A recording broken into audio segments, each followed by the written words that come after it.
मराठी चित्रपट निर्माते अमेय खोपकर म्हणाले, पुन्हा एकदा साडेमाडे तीनच्या प्रदर्शनाची तारीख मी इतर 3 सिनेमांसाठी पुढे ढकलली. आता 3-4 दिवसांपूर्वी दिग्पाल लांजेकरनं त्याचा ऐतिहासिक सिनेमा येणार असल्याचं सांगितलं. तो सिनेमा 16 फेब्रुवारी रोजी येणार होता. ही तारीखसुद्धा त्यानं सांगितली होती.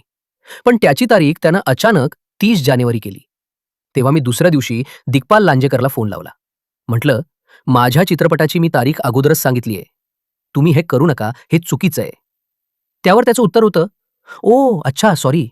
त्यानंतर त्यानं मला सांगितलं, की हे डिस्ट्रिब्युटरचं म्हणणं आहे.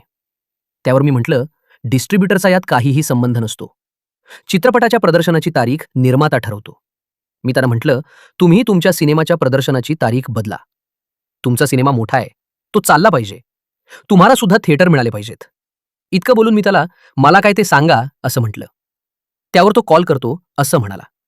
पण त्यानंतर त्यानं माझा आतापर्यंत एकही कॉल उचलला नाही. त्यानंतर मी विषय सोडून दिला. पण मी याचा निषेध करतो.